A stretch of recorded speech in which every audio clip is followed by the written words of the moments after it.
کریم رب اشرح لي صدري ويسر لي امري واحلل عقدة من لساني يفقهوا قولي.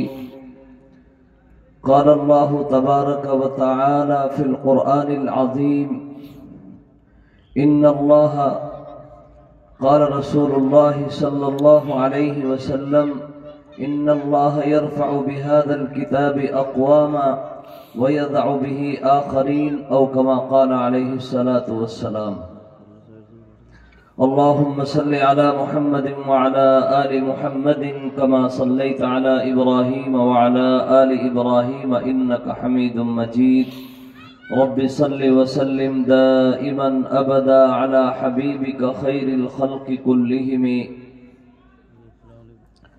ناز کرتے ہیں ملک ایسی زمین پر اسعد، ناز کرتے ہیں ملک ایسی زمین پر اسعد، جس پہ دو چار گھڑی ذکر خدا ہوتا ہے.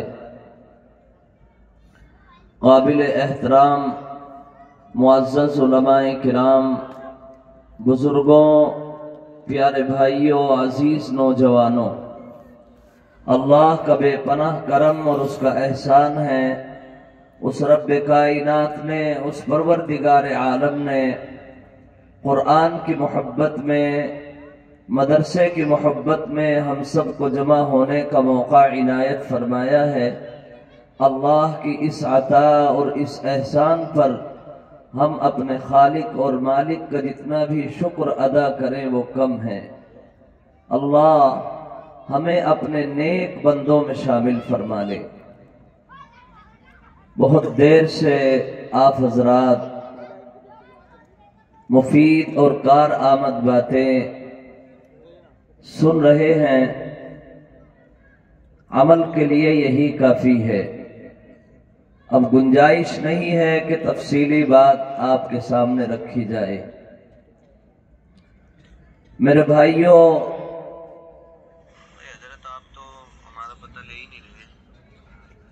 درود پاک پڑھ لیں ایک مرتبہ. آپ حضرات زور سے پڑھ لیں، پڑھیں زور سے. درود پاک تو سبھی کو یاد ہے الحمدللہ. اللہم صلی علی محمد وعلی آل سیدنا و مولانا محمد وبارک وسلم. میرے بھائیوں، آپ بڑے خوش نصیب ہیں.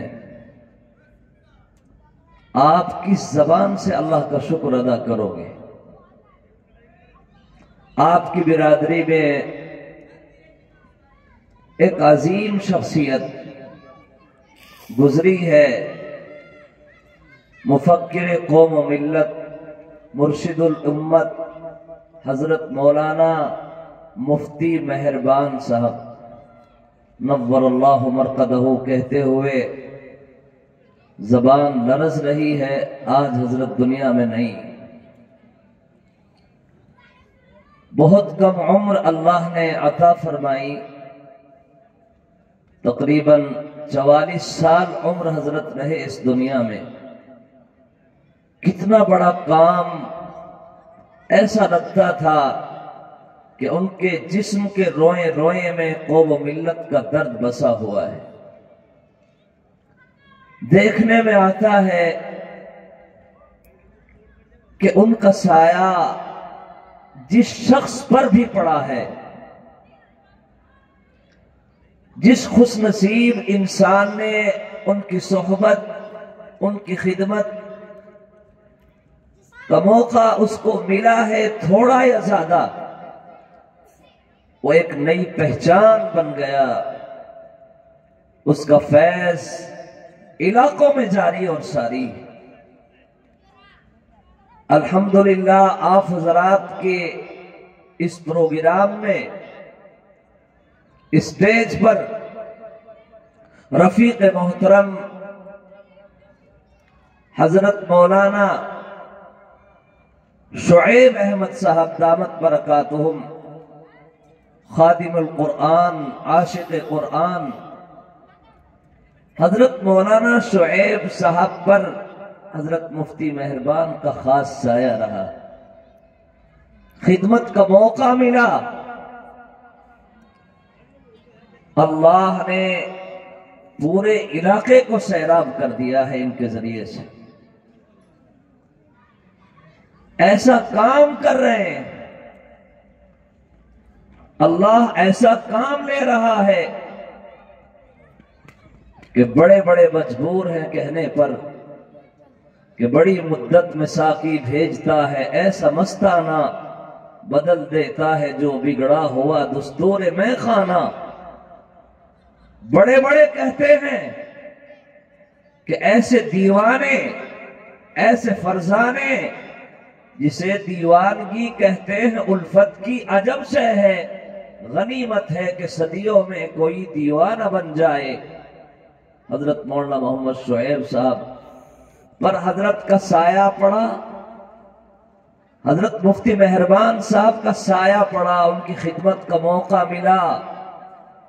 پتہ نہیں حضرت مفتی مہربان صاحب نے شہر میں کیا کیا دعائیں کی ہیں حضرت کے لیے کہ اللہ نے کتنے اونچے مقام پر بٹھا دیا ہے۔ اور میں تو یہ کہتا ہوں، اور میں نہیں، بڑے بڑے کہتے ہیں کہ حضرت مولانا شعیب صاحب کا سایہ اور ان کی صحبت جس شخص کو مل جاتی ہے پڑھنے اور پڑھانے کے تعلق سے، وہ بھی اپنی ایک امتیازی شان رکھتا ہے، اس کا فیض بھی دور دور تک جاری اور ساری ہو جاتا ہے۔ یہ مودے کی بات نہیں کر رہا ہوں میں اپنے ضمیر کی آواز، اپنے اندر کی بات آپ کے سامنے رکھ رہا ہوں، حقیقت بیان کر رہا ہوں۔ آپ شکر کرو، آپ کو اللہ نے آپ کے مدرسے کے لیے، آپ کے مدرسے کی نظامت کے لیے، آپ کے بچوں کو پڑھانے کے لیے، آپ کے بچوں کو سکھانے کے لیے، اللہ نے آپ کے مدرسے میں حضرت قاری محمد شوقین صاحب کو منتخب فرمایا ہے۔ یہ تو حضرت کے حقیقی بھائی ہیں، حضرت مولانا شعیب صاحب کے حقیقی بھائی۔ پورا گھرانہ ایسا لگتا ہے کہ اللہ نے پورے گھرانے کو دین اور علم کی خدمت کے لیے قبول فرما لیا۔ جہاں پر بیٹھا ہے ایک پہاڑ، بڑے بڑے طوفان آتے ہیں، وہ طوفان ٹکرا کر کے پیچھے چلے جاتے ہیں۔ سیکھو ان لوگوں سے دین کی خدمت کرنا، بیٹھو ان لوگوں کے پاس دین کی خدمت سیکھنے کے لیے، قرآن سیکھنے کے لیے۔ اس لیے میرے بھائیوں، اللہ کا شکر ادا کرو۔ جو قوم شکر کرتی ہے، لَإِن شَكَرْتُمْ لَأَزِيدَنَّكُمْ وَلَإِن كَفَرْتُمْ إِنَّ عَذَابِي لَشَدِيدٌ۔ میرا اللہ بڑی وضاحت کے ساتھ، اے میرے بندو، تم شکر ادا کرو گے، ہم تمہیں بہت زیادہ دیں گے۔ دیکھو مکے کے لوگوں نے ناشکری کی، میرے نبی کو اللہ نے مکے میں پیدا فرمایا، مکے کے لوگوں نے ناشکری کی، اللہ نے علم کا مرکز، دین کا مرکز مکے کو بنایا، مکے کے لوگوں نے ناشکری کی، اللہ نے مدینے میں اپنے نبی کو منتقل فرما دیا، مدینے کو علم کا مرکز بنا دیا۔ میرے نبی کے جانے کے بعد مدینے کے حالات بھی کچھ اس طرح کے ہوئے، اللہ نے علم کا مرکز، دین کا مرکز بغداد کو بنا دیا، اور بغداد کے لوگوں نے جب علماء کی قدر کی، کام کرنے والوں کو اپنے سینے سے لگایا۔ کام کرنے والوں کو سینے سے لگانا پڑتا ہے، ناک نیچی کرنی پڑے گی، ورنہ کام نہیں ہوگا اگر روڑا بنیں گے۔ بغداد کے لوگوں نے قرآن کو، قرآن والوں کو، کام کرنے والوں کو، ان کی خدمات کو سراہا، ان کو اپنی پلکوں پر بٹھایا۔ اللہ نے بغداد کو ایسا قبول فرمایا کہ امام اعظم ابو حنیفہ جیسا عظیم انسان بغداد میں پیدا فرما دیا۔ جانتے امام اعظم ابو حنیفہ کو؟ ہم سب انہی کے مسلک پر تو عمل کرنے والے ہیں۔ انہی کے پیچھے چلنے والے ہیں. اسی لیے ہم اپنے آپ کو فخر کے ساتھ کہتے ہیں ہم احناف، ہم حنفی ہیں. لیکن کچھ دنوں کے بعد بغداد کے لوگ بے راہ روی کا شکار ہو گئے، دین کو بھول گئے، اہل علم سے دوری بنانے لگے، کام کرنے والوں کو سراہنا بند کر دیا. اللہ کسی کا محتاج نہیں. اللہ نے علم کا مرکز، دین کا مرکز بخارا اور سمرقند کو بنا دیا. جب وہاں کے لوگوں نے اہل علم کے مقام کو پہچانا، ان کو عزت دی، اللہ نے بخارا میں، سمرقند میں امام بخاری جیسا عظیم انسان پیدا فرمائے. اللہ اکبر. امام بخاری تو نابینا، آنکھوں میں روشنی نہیں ان کے. ماں نے دیکھا میرے بیٹے کے آنکھوں میں روشنی نہیں، یہ تو دین کا خادم بنے گا، یہ تو خود محتاج ہے، یہ کیسے کرے گا قرآن کی خدمت. ماں نے مصلی بچھایا، اپنے اللہ سے دعا فرمائی، میرے مولا، میرے اللہ، میری تمنا تھی میرا یہ بچہ دین کا خادم بنے، دین کا سپاہی بنے. عبداللہ کے در یتیم، آمنہ کے لخت جگر، اللہ کے آخری نبی جناب محمد الرسول اللہ صلی اللہ علیہ وسلم کے پیغام کو عام کرنے والا بنے.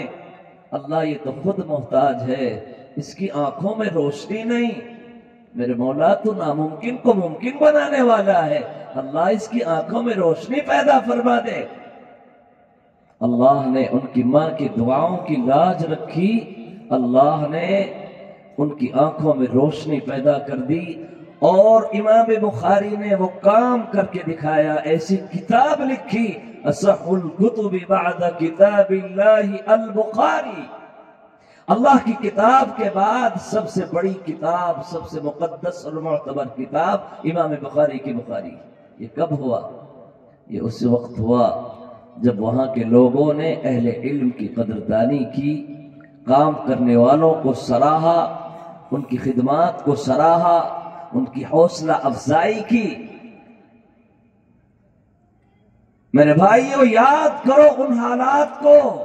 اگر ہم ناشکری کریں گے، میں بات کو اپنی ختم کر رہا ہوں، مرشد الامت، ہم سب کے مخدوم و محترم حضرت مولانا مفتی عباس صاحب تشریف لا چکے ہیں. حضرت کی زیارت بھی آپ لوگ کریں گے، ہم لوگ کریں گے. حضرت کی دعا پر، مستجاب دعا پر جلسے کا اختتام ہوگا. میرے بھائیوں، اس وقت کو یاد کرو جب اس ملک میں، اس پاک سرزمین پر، اس پیارے ملک میں، ہندوستان پر انگریز ظالم قابض تھا. کیسا ظلم اس نے کیا ہے، کیسا ظلم کیا ہے. ایک عالم کو بلاتا، ایک نوجوان مسلمان کو بلاتے ہیں، توپ کی نال پر باندھ دیتے ہیں، توپ کو چڑھا دیتے ہیں، چتھڑے بکھر جاتا ہے انسان، اور وہ سگریٹ میں کش لگاتے، ہنستے ہنستے ایک دوسرے پر گر جاتے. ایسا روح فرسا منظر اس آسمان کے نیچے، اس پیارے ملک میں، اس گنگا جمنی تہذیب پر چلنے والے اس ملک میں ایسے حالات گزرے. لیکن ظالم انگریز بند کمرے میں بیٹھنے پر مجبور ہو جاتا ہے. آپس میں مشورہ کرتے ہیں، میاں یہ کس مٹی کے بنے ہوئے ہیں مسلمان، یہ ملک سے غداری کرنے کے لیے تیار نہیں، ہمیں ہماری سلطنت کو ماننے کے لیے تیار نہیں، ہماری حکومت کو تسلیم کرنے کے لیے تیار نہیں. ہم نے ان کو لوٹ لیا، مار دیا، جلا دیا، پھانسی کے پھندے کم پڑ گئے، پھانسی کے پھندوں پر لٹکا دیا. اور یہی کہتے ہیں، ناسیحا تیری زحمت کا بہت شکریہ، لیکن دیوانہ سمجھ بوجھ کے دیوانہ بنا ہے. یہ تو یہ کہتے ہیں، پھانسی پر لٹک رہے ہیں، سمجھا رہے ہیں کہ دیکھو یہ کہہ دو ہم تمہیں چھوڑ دیں گے.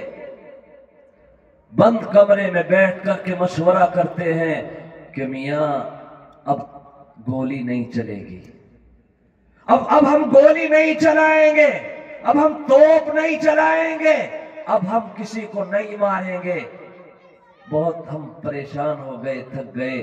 بند کمرے میں بیٹھ کر ان کے دانشور لوگ مشورہ کرتے ہیں کہ ہم کیسے اپنی حکومت کو مستحکم اور مضبوط کریں، اور خاص طور پر مسلمانوں کو اپنا ہمنوا کیسے بنائیں۔ غور سے سن لیں، صرف 2-4 منٹ میں بات ختم کر رہا ہوں۔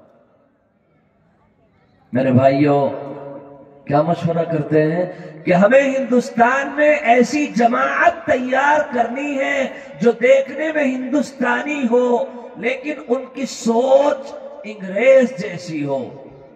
اس مشن کو کامیاب کرنے کے لیے لٹے پٹے مسلمانوں کے پاس بیوہ عورتوں کے مسلمان بیوہ عورتوں کے پاس انگریز ہمدرد بن کر کے آتا ہے، مسیحا بن کر کے آتا ہے، اور بڑے محبت بھرے انداز میں کہتا ہے، اے بیوہ عورت، تیرا شوہر مر چکا ہے، اے بزرگ، تیرے بچے مر چکے ہیں، کچھ بچے ہیں، تم لٹ چکے ہو، تم پٹ چکے ہو، تمہاری معیشت تباہ ہو گئی، تم تو گزر جاؤ گے جیسے گزارو گے زندگی، اس نسل کا کیا ہوگا؟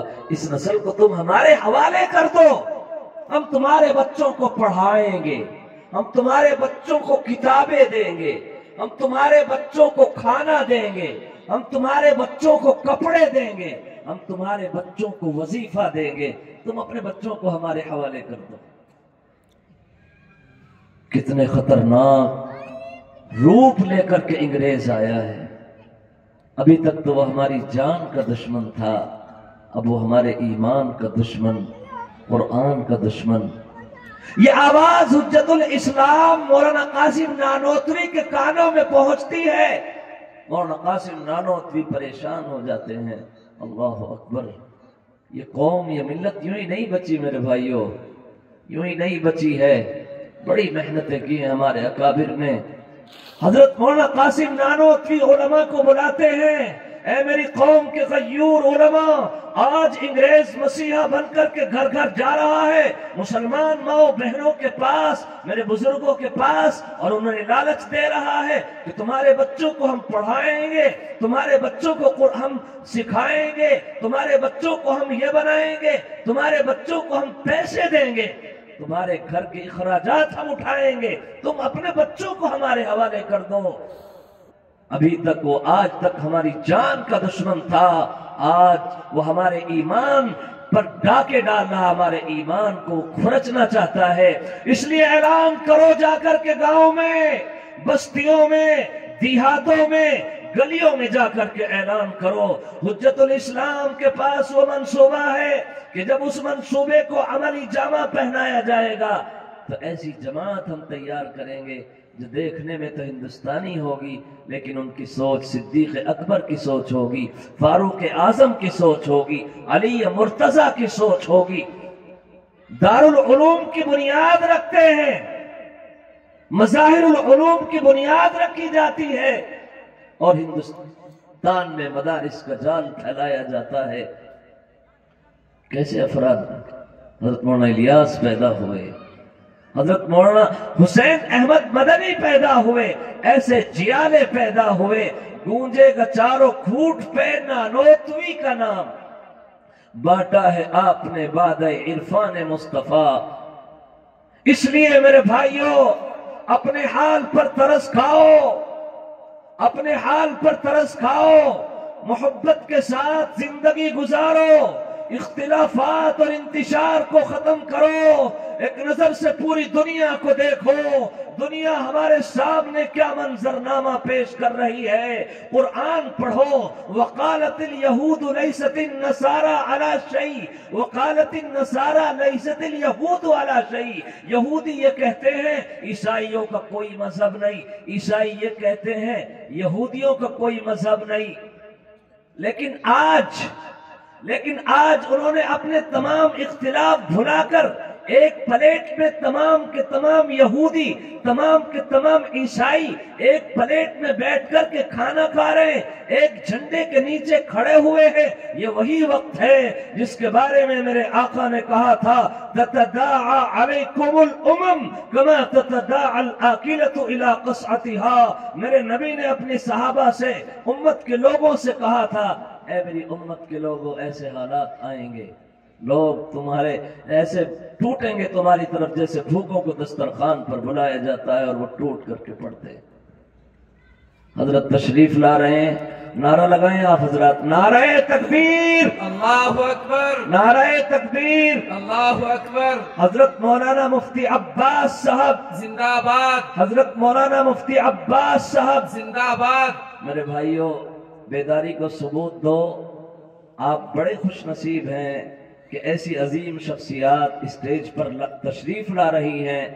یہ وہی حضرات ہیں، یک زمانہ صحبت با اولیاء، یک زمانہ صحبت با اولیاء، بہتر از 100 سال طاعت بیریا۔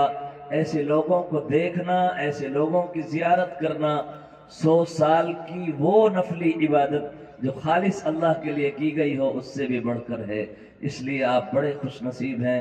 عرض کرنے کا مقصد یہ ہے، میرے نبی نے فرمایا کہ تم ایسے حالات آئیں گے تم پر کہ ٹوٹ پڑیں گے تم پر سب، اور ایسے ٹوٹیں گے جیسے دسترخوان پر بھوکوں کو بلایا جاتا ہے اور وہ ٹوٹ کر کے پڑتے ہیں۔ میرے نبی نے، میرے صحابہ نے پوچھا، بڑا تعجب ان کو ہو رہا تھا کہ ہم ایسے دشمن کو اتنی ہمت، ہماری آنکھوں میں آنکھیں ڈال کر کے نہیں، ہمارے گھروں تک میں داخل ہو جائے۔ ہم اتنے اونچے مقام پر کسی کی ہمت نہیں ہوتی۔ حضرت عمر 17 پیمت پہن کر کے جب آپ نے بیت المقدس کا سفر کا ارادہ کیا ہے تو تمام پادری بلبلانے لگے تھے اور یہ کہنے لگے تھے کہ عمر نے اب مدینے سے قدم نکال دیا، اب خیر نہیں، یہ مقام ہمارا، اور ایسے حالات آ جائیں گے۔ اس لیے میرے صحابہ نے پوچھا تھا وَمِن قِلَّةٍ يَوْمَئِذٍ نَحْنُ يَا رسول اللہ، اللہ کے رسول کیا اس وقت ہماری تعداد کم ہو جائے گی؟ میرے نبی نے لا بل انتم کثیر ولكن غثاء كغثاء السیل، بہت زیادہ ہوگی تمہاری تعداد، لیکن تمہاری حیثیت سمندر کے جھاگوں کی طرح ہو جائے گی، جیسے پانی پر بلبلا ہوتا ہے وہ یوں ہی پھوٹ جاتا ہے، پھونک سے ختم ہو جاتا ہے، خش و خاشاک سے ختم ہو، ایسے حالات ہو جائیں گے۔ میرے صحابہ نے پوچھا ایسے کیوں ہو جائیں گے؟ میرے نبی نے فرمایا تمہارے اندر وہن پیدا ہو جائے گا۔ حضرات صحابہ نے پوچھا وہن کس کو کہتے ہیں؟ میرے نبی نے فرمایا حب الدنیا و کراہیت الموت، دنیا کی حریص تم بن جاؤ گے اور موت سے گھبراہٹ پیدا ہونے لگے گی۔ آج یہی حالات ہیں، تمام کے تمام یہودی، تمام کے تمام عیسائی، تمام کے تمام دہریے ایک پلیٹ میں بیٹھ کر کے کھانا کھا رہے ہیں، ایک جھنڈے کے نیچے کھڑے ہوئے ہیں۔ ہمیں کیا ہو گیا ہے؟ ہمارا نبی ایک، ہمارا قرآن ایک، ہمارے نماز پڑھنے کا طریقہ ایک، ہمارے حج کرنے کا طریقہ ایک، ہم ذرا ذرا سی باتوں پر مشتعل ہو جاتے ہیں، اختلاف کی نظر ہو جاتے ہیں، حالانکہ قرآن تو بڑے پیار سے کہہ رہا ہے اے میرے بندو وَلَا تَنَازَعُوا فَتَفْشَلُوا وَتَذْهَبَ رِيحُكُمْ، محبت ہی سے کام ہو سکتا ہے۔ اگر تم لڑنے لگو گے، اگر جھگڑنے لگو گے، تمہاری ہوا اکھڑ جائے گی۔ اس لیے اس مدرسے کو سنبھالو، اس مدرسے سے محبت کرو۔ اس مدرسے سے محبت یہی ہے کہ قاری شوقین صاحب سے آپ کہیں گے قاری شوقین صاحب آپ مولانا شعیب صاحب کے پروردہ ہو، آپ ایسی جگہ سے آپ آئے ہو، آپ مجھے ہوئے ہو، اللہ نے آپ کو صلاحیت دی ہے، آپ کھل کر کے کام کیجئے، ہم تمہارے ساتھ کھڑے ہوئے ہیں، آپ کھل کر کے کام کریں، آپ بچوں کو قرآن پڑھائیں، قرآن سکھائیں۔ میرے بھائیوں، جو کام پیار و محبت سے ہوتا ہے، جو کام متحد ہو کر کے ہوتا ہے، وہ کام وہی اور اختلاف اور انتشار کی جو کام نظر ہو جاتا ہے تو میرے بھائیوں کچھ بھی نہیں ہوتا ہے۔ اس لیے میرے بھائیوں میری درخواست ہے آپ حضرات سے، میں جہاں بھی جانے کا موقع ملتا ہے میں یہی بات رکھتا ہوں کہ بھائیوں آپس میں محبت کے ساتھ رہو، آپس میں اتفاق اور اتحاد کے ساتھ رہو۔ سب تو متفق بیٹھے ہوئے ہیں جو بڑے بڑے منصوبے بنا رہے ہیں۔ ہمارا نبی ہمیں چیخ چیخ کر کے کہہ رہا ہے تم سب ایک رہو، سب ایک رہو۔ اور ہم ذرا ذرا سی باتوں میں مشتعل ہو جاتے ہیں، اختلاف کی نظر ہو جاتے ہیں۔ اللہ ہم سب کو شعور عطا فرمائے، اللہ ہم سب کو سمجھ عطا فرمائے۔ وآخر دعوانا ان الحمدللہ۔ جزاک اللہ۔ منفعت ایک ہے اس قوم کی، نقصان بھی ایک ہی سب کا نبی، دین بھی ایمان بھی ایک، حرم پاک بھی اللہ بھی قرآن بھی ایک، کچھ بڑی بات تھی ہوتے جو مسلمان بھی ایک۔ علم و عمل کے چشم و چراغ جناب حضرت مفتی محمد عباس صاحب، ہم حضرت والا کے اس شعر سے استقبال کرتے ہیں۔ بج رہا ہے 400 نقارہ جس کے نام کا، ہر زباں پر تذکرہ ہے جاری جس کے کام کا، بت قدوں میں بجرول میں جس نے گاڑا ہے عالم اسلام کا، رعب بھی کچھ ایسا ہے اس دین کے امام حضرت عباس کا۔ تشریف لائیں اور اپنے متبرک کلمات پر اس پروگرام کا اختتام فرمائیں۔